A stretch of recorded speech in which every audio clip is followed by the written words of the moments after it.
everyone, welcome to Spring Nectar TV's Open Captions with me, Kavipriya, on the topic of women's empowerment. Women's empowerment is a topic close to my heart. It is also a topic of significant importance in our world.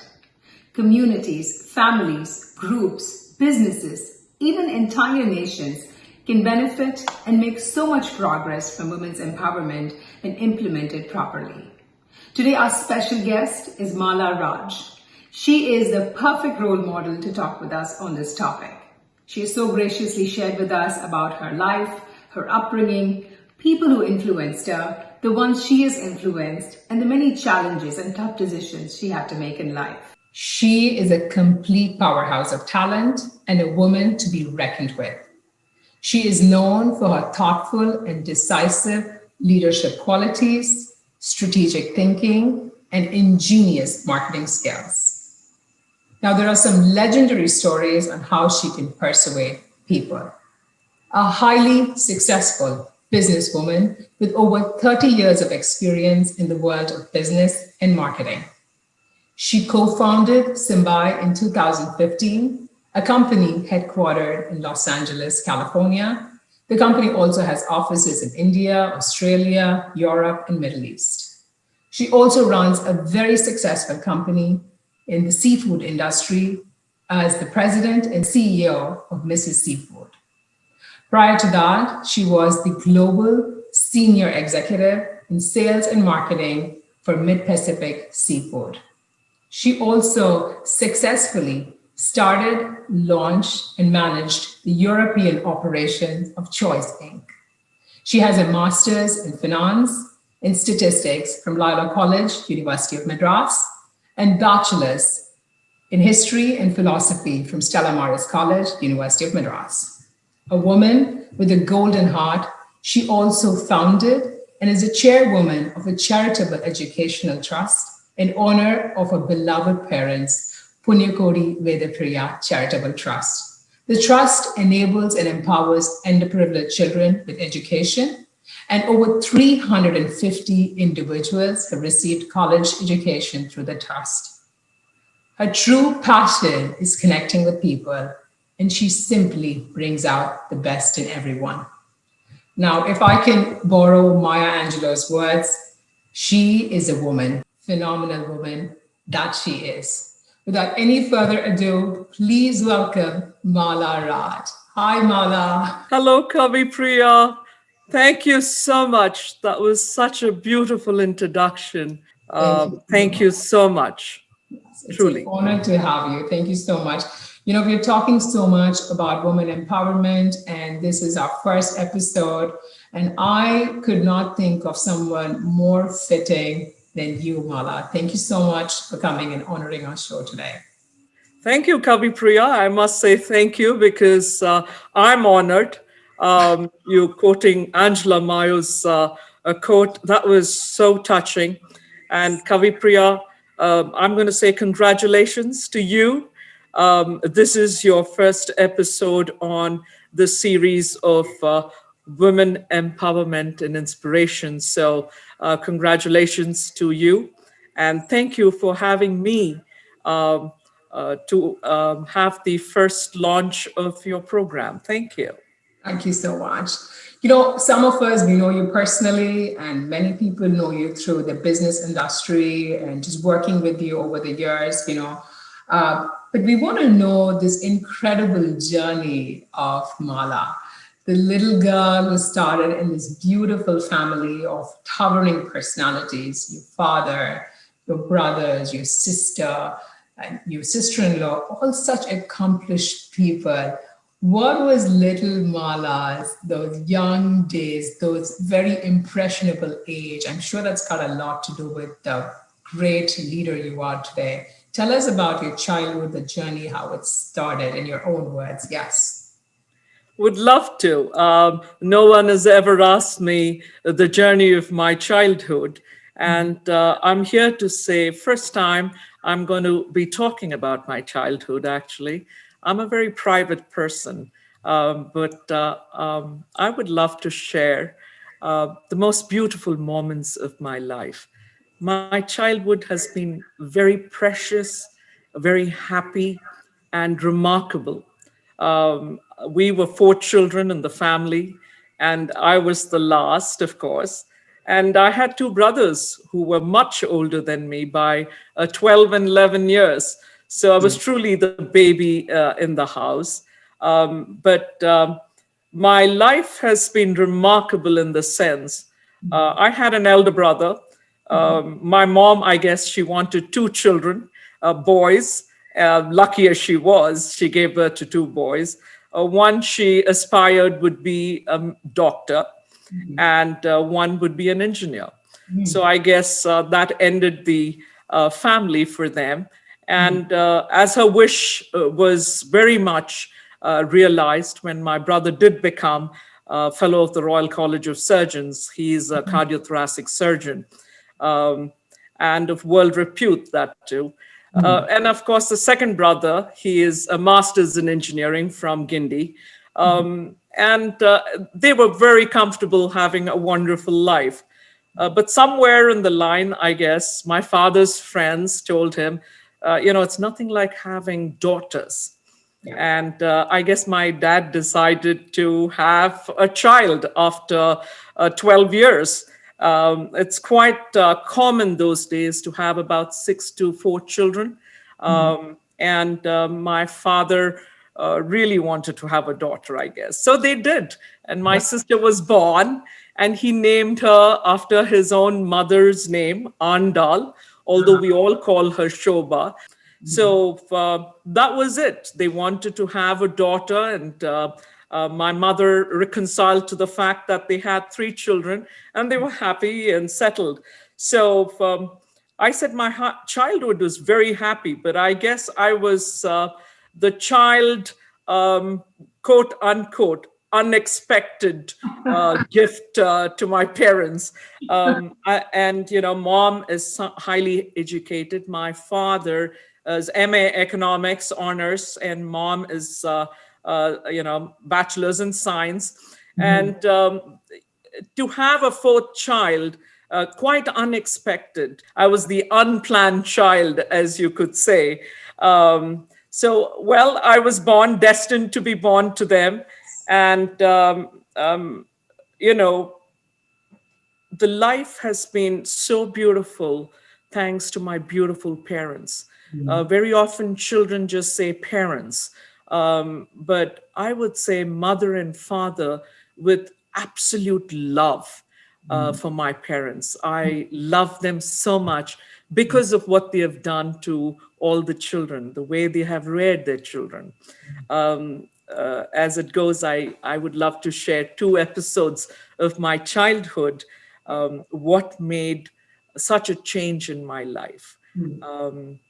One was, I was about 6 years old, and in the weekend, my parents would take us to a place called Kaveri River. We were in Tiruchi at that time. My father was in the oil company. He was globe-trotting all over and go to many states in India.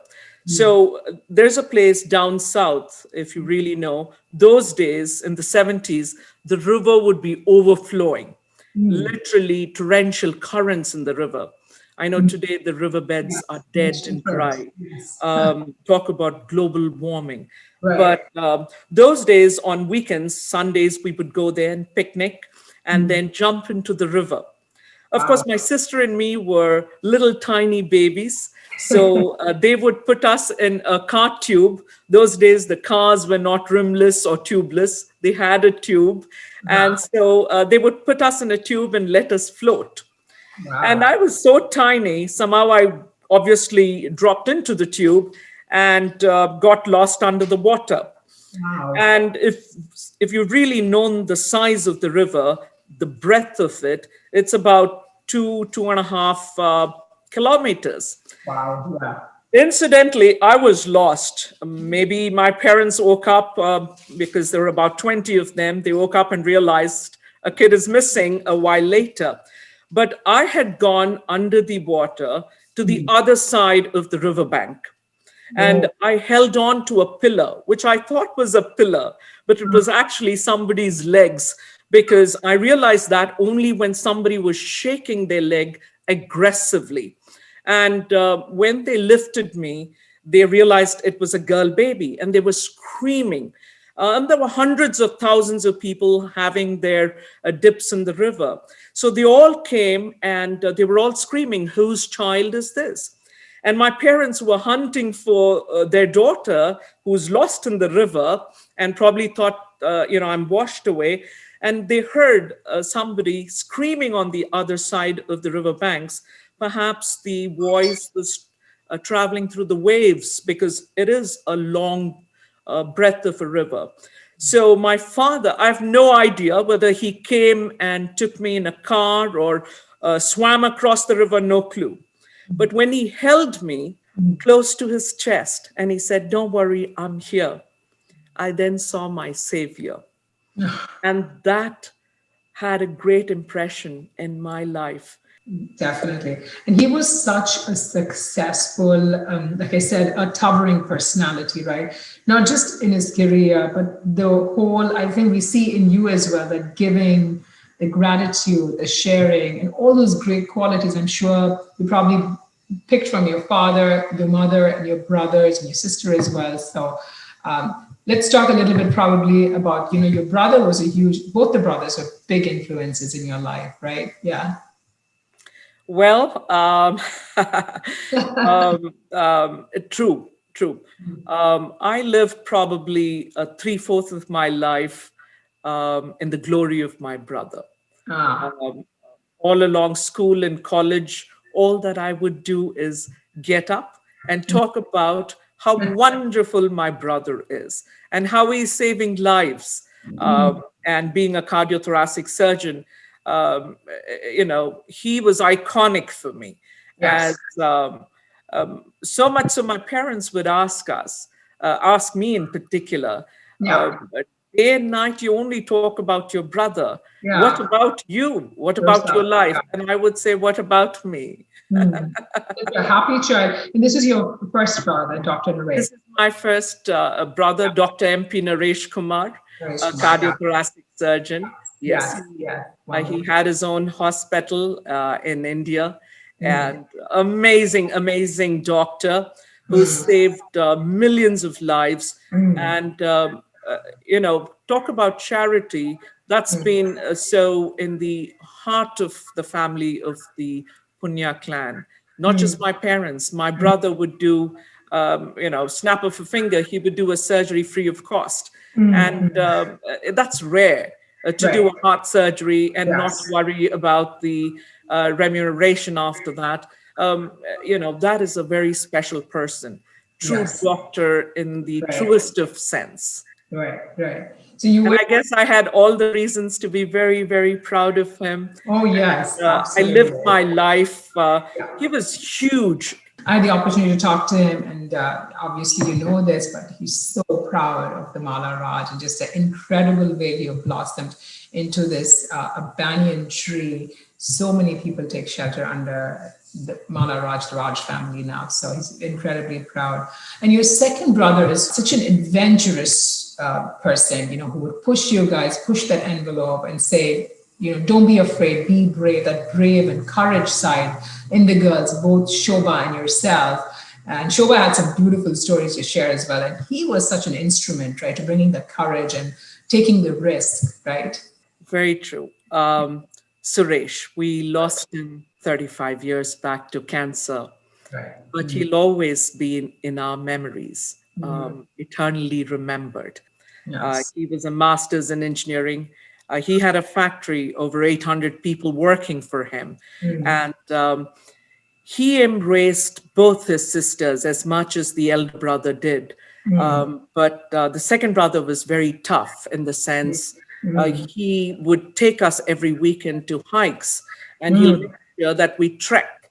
And it was very important. We were actively involved in life. Both the brothers never saw us as girls or as just sisters, but just as friends more so. my father, my parents, my mother, they all encouraged us to do all the outdoor activities. And those days, girls were not so much out in the world exploring on hikes and traveling around the world and True. so on. But both the brothers were very encouraging, and they always empowered us to do everything we wanted to do. And that's very unusual, right? Even though it's an educated family and everything, they would say like, let the girls be comfortable. Why should they, go through all the difficulties? Probably the brothers also picked it from the dad and mom, where they felt like, if we empower them, give them the equal opportunities, they can do anything they want and they can change lives, right? I think so, right? Very true, Kavipriya, because Suresh was such an adventurous person. Yeah, yeah. He's amazing because I do not know if you know of a Champ bicycle. He was the designer for TI cycles, Wow. and he went to Brussels to get the award for one of the finest bicycles. Wow. And he went to the Valley of Flowers all alone and the Himalayan mountain with a group of people. When he came back, he told my father and mother, he had a discussion, a very serious discussion. And he said, I want you to go ahead and send both your daughters to this Himalayan trek. It's going to change their minds. They're going to learn how to live in this turbulent, tough world out there. It could teach them innumerable aspects of life. And my father immediately took his advice and said, absolutely, I want both the girls to go on this Himalayan trek. And my mom didn't even hesitate. It's like all boys are going, what are the girls going to do? It's 1 month, 30 days in the Himalayan mountain. How am I going to send grown-up girls? No, she never did. On the contrary, she said, I want all of you to go and enjoy the trip and come back and tell us all about it, because Suresh seems to be raving about his trip. So here I was, and my sister couldn't because she had her exams, I believe. And I said, I want to go. I don't want to miss this opportunity because you can only hike in certain times of the year. Go closer to December. You certainly don't want to go and go close to the first summit. But I loved hiking the Himalayas. I was young. I was 16 years old. Wow. And yes, it was beautiful. Everything true to the word that Suresh said, and for the purpose and reason that he wanted us to go. It was an amazing hike. It was like everyone says, when you reach the top of the mountain, it's like you've achieved the ultimate. The feeling was magnificent. And it was a remarkable trip and an experience for me personally. Yeah, totally. Completely fearless they have raised you guys, for sure. Both the sisters and obviously the brothers as well. Completely fear. Because 16 years, when you're that age, you definitely get homesick and you're scared. And even if you had those thoughts, you completed that. And that kind of has an impact on your life, right? You've had that experience to count on. It does. And like I said, since childhood, Dad would globetrot and, he'd go and inspect the gas stations and have meetings. As two little girls were with him, he would take us on all his trips. And we have been to all parts of South India that people would not have even heard of. And it was such a tremendous joy traveling with Dad. And we were emboldened even as kids to meet men, as in the oil industry those days, most of the gas stations were owned by men, of course. And, Dad, of course, has made first few women entrepreneur owners way back in the 70s. He has given gas stations to women as well. He empowered women, and it was very important for him that women come in the forefront of life. And as I said, for myself as a child, we wouldn't bother saying, hello, uncle, or hello, so and so. It wouldn't matter at all. And I think it was a raring, we were growing as kids, knowing men and understanding how dad did business. Yeah. And all of that was ingrained in our mind at a very, Yes. very tender age. And at that age, of course, it sticks with you. Yes. And you understand that you have to be, the world is tough and you have to face it. There's Yeah. nothing that you shouldn't encounter. You go ahead head on. And I've seen dad take decisions in life, and Yeah. he's such a tall, strong, mentally strong person as well. And I always thought he was an Iron Man. Right. Um, to share a small incident of what happened in my life as a child was after that Kaveri incident, during the New Year, Right. dad always embraced all religion. So we would go to a mosque or a church. And Mm. for New Year, we went to a church. There was this amazing church called St. Joseph's Church. And Uh-huh. it was in the campus of St. Joseph's College. And for New Year, needless to say, millions would throng in the church. And we had no clue how bad it was going to be.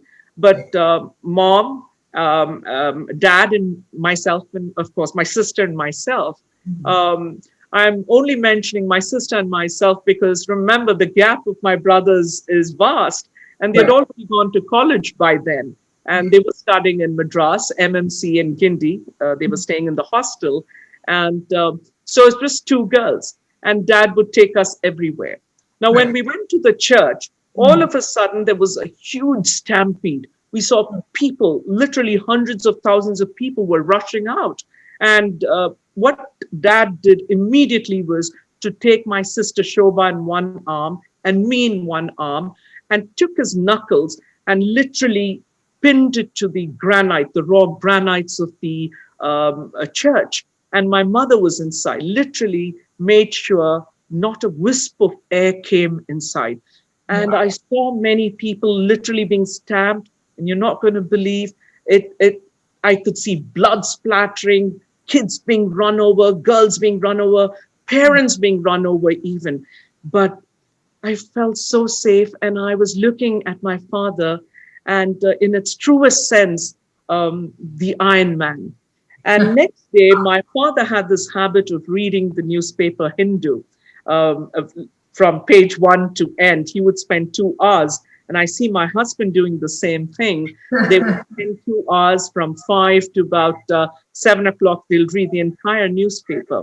And my father said, a lot of people died in the church the previous night. Mm. I ran to him.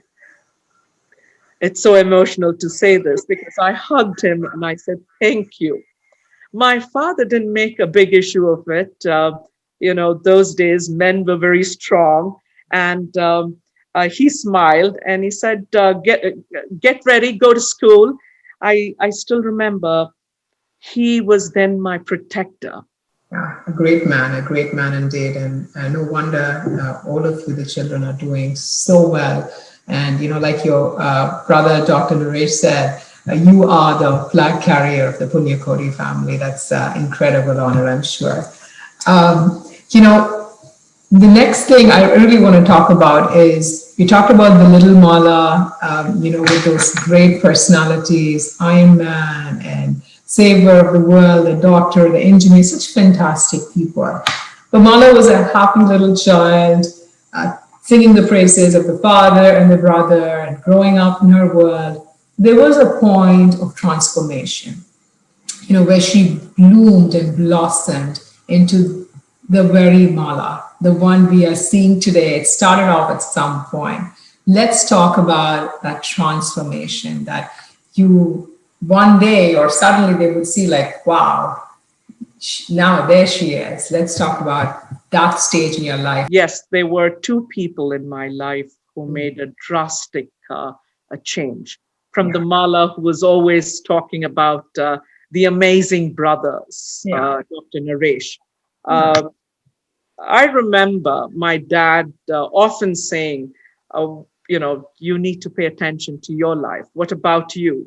And my sister-in-law, that is Dr. Naresh Kumar, my eldest brother's wife, Dr. Mrinalini Naresh Kumar. We call her Yes. Dr. Eva fondly. And she is amazing. She came into our family when I was probably 10 years old. Yes. Yes. I was very young.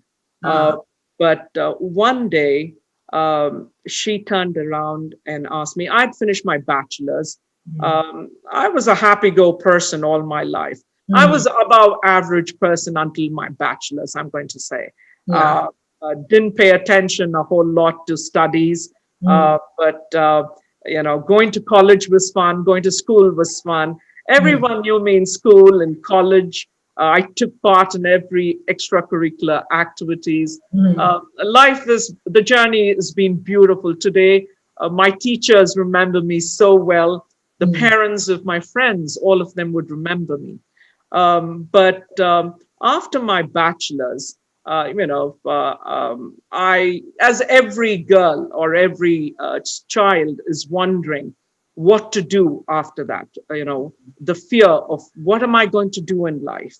I'm going to get a job. What kind of a job? And I wasn't in any professional courses, medicine, science, or engineering, math. So here I am. I had history, and the fear of what am I going to do is constant. And of course, I was doing a lot of extracurricular activities, and my hobbies were huge. I used to model, advertise. I was, working with Doordarshan, interviewing people. So all of that was going on. But my brother said, you need to do and pursue your master's, and, education, a solid base of an education would make a lot of difference. Those days, people believed to have a bachelor's and master's degree is very important, and that would be the least. Here I come from a family full of, doctors and engineers, and I perhaps was the black sheep in the house who would have a professional degree to say. But my sister-in-law, one day she turned around and asked, Mala, you're always talking about the praise of your brother. You have a life, and what are you going to do about it? You need to make a change and pursue your dreams in life. Your brother will always be there, but you need to do something for yourself. And harshly said something that stood very strong in my mind. She said, if you're not successful, if you do not make something good out of yourself, even we would wonder what has happened to Mala. So two things could have happened that day. One, I could have withdrawn into my cocoon, or I could have dashed on to be inspired by the raw words she said, and hurt as they were, as I was at that moment. But I could have gone head on and said, let me do something of myself and prove it is possible. Well, to be honest, I didn't shy away from what she said. I took every word and advice as a very valuable advice. And I said, thank you for making me realize not just my potential, but what I'm capable of doing. And she sat me down and spoke the whole day. And that was by far the most strong moment of my life, where the change of lane, as you would call the why, she made the change in my life. So then I went on to doing my master's, and I got distinction. And then I never looked behind. Life just went on, career and so on. So two people who made a remarkable difference in my life would be my father and my sister-in-law. Now, this was not the first or last time, at least not the last time, that you had to make a choice. The two roads you talked about, you know. You also then had a choice. Should you go to UK or not? And that made a big difference as well. So you had to make some tough decisions, especially when both the choices are equally attractive, equally good. Decision making, right? How did you weigh them? And I know UK probably was a big turning point as well in your life. It just added more and more and built you into that person. So tell us about the decision making and what UK did to you, to your personality. Yeah. After I graduated, the thought is, what do we do? What kind of a job we have to get? And while we're all having that turmoil in our head, Yeah. I remember getting an offer the first year of my master's through a campus interview, a job with the Oberois. And as the top one student, they picked and from the campus interview. I was all delighted and happy. I didn't have to wait for my graduation to get a job, but I already got a job. And Oberoi's in the hospitality industry is a five-star global hotel. And I ran to my dad with this offer letter, and I said I would love to join this organization and do part-time. He said, absolutely. I would like you to do work and study, no doubts about it. But I think you need to go ahead and talk to them because the offer they've given you, Mala, I think you're worth a lot more. And I was a little confused in my head. I'm like, I'm studying, they are offering to pay. And, I was so ready to take the offer. But Yeah. Dad said, no, go ahead and talk to them. And he kind of gave me a little bit of guideline as the salary and remuneration and things like that. They had made an offer for about 1,200 rupees or something at that time. And my father said, you deserve a lot more. You would add so much value to the organization. Believe in yourself, Mala. You should probably talk somewhere in the range of 1,800 to 2,000 rupees. And I'm like, okay, sounds good. And so I went to them and I turned their offer down. I still remember it. I was confused, but then I did turn it down and I went back to college and I was just studying. And meanwhile, I used to, those days it was very tough. We didn't have the computers, no internet, and we had to read the newspaper for any jobs. And I had written to Cathay Pacific and British Airways, and I went for interviews to Bombay, stayed at the Nepean Street with Nepean Road in Bharat Petroleum House and so on. 6 months, no job in my hand. And here I'm thinking, always trying to second guess, should I have taken the job? Yes. But then I was too scared to go and have that conversation with my dad because dad already said you're worth a lot more. And he already said that. And that started to work in my mind. And 6 months goes by. And all of a sudden, I get this letter from Oberois, and they said, we would very much like for you to come and join the organization. And we are making an offer for 1,875 rupees. And, after confirmation, after 3 months, it's going to be 2,000 rupees. And that was like huge. I ran to my dad, I hugged him, and I said, Dad, just as you said, we have made the offer at a level of pay grade. So can I now take the job? And he said, absolutely. And I know you did an amazing job with the company. So it was a very tough life because I had to get up early in the morning at about 4 o'clock and I would get ready. I didn't take the luxury of my father's car and driver. I would take a bus, a public transportation, and I would go all the way to a place called Nungambakkam to take an electric train. And I took the train for about an hour and 15 minutes to go to Nungambakkam near the airport. And the distance was long. You could finish half a book in the train. And then I would get out and walk 3 miles Oh my God. Wow. back alley of, it wasn't even a proper road. I would walk that 3 miles, go to the hotel, have a bath, change on to the attire that the hotel had given, a silk sari. And I was in the front office, guest relations executive. I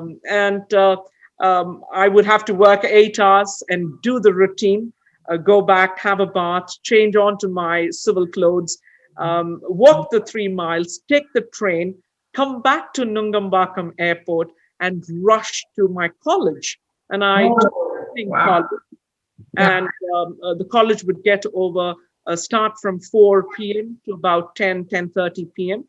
After that, I would have to take a public transport home. And Dad, of course, sent the driver to pick me up. But I would tell him, no, I will take the public transport and come home.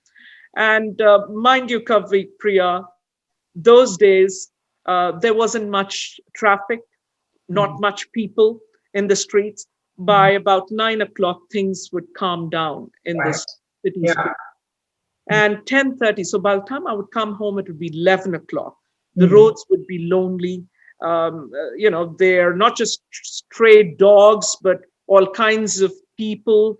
It was tough, but did I manage all of that with joy? I truly enjoyed it, and I was bold. I didn't deter from anything. I didn't fear.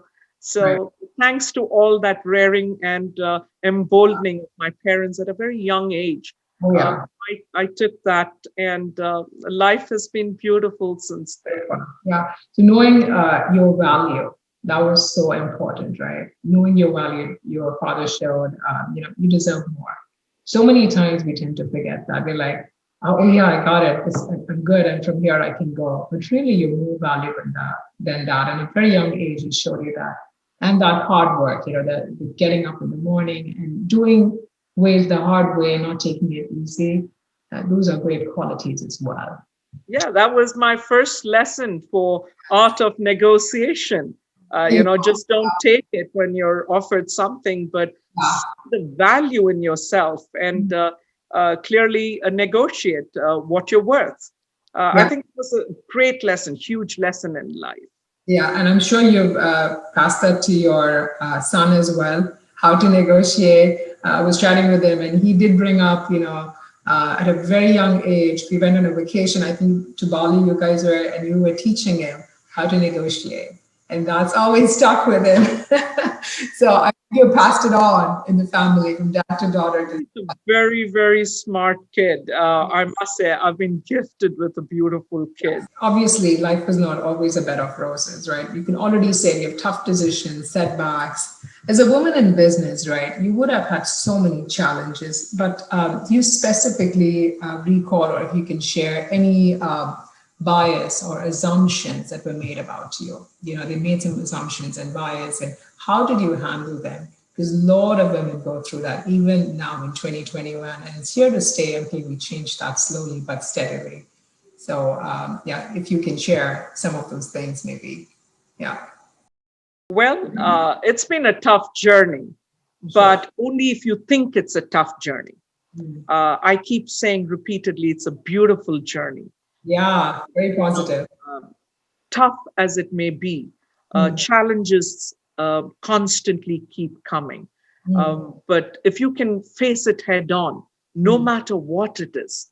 And I've never looked at, a lot of people say success comes from mistakes. True. Only if you think you've made mistakes constantly, do you know or believe they are mistakes. But if you're able to weigh the pros and cons and take the right call constantly, it's not like you don't make mistakes, but if you can avoid those mistakes in the journey of your life, then the very toughest moment can be made easy, and it is how you perceive it. One of the reasons that no matter how tough life throws stones at you, I take it with a smile. And like my father often said, solve find a solution. Don't crib. Don't come with excuses in life, but find a solution for it. So in my entire life, I've taken that attitude of solving things and resolving the problems. But life is not about that. It doesn't come with problems, right? My passion has always been to go into the media world. I was even offered to act in a beautiful movie. Right. Probably the movie would have been a success, maybe if I was in it, but I was asked to act with an iconic actor today. I hope you enjoyed our show today. Join us next week for our part 2 conversation with Mala Raj. Same time, same day. Do like and follow us on Spring Nectar TV on Facebook and on Instagram. I'll see you next time. Until then, signing off, yours truly, Kavipriya.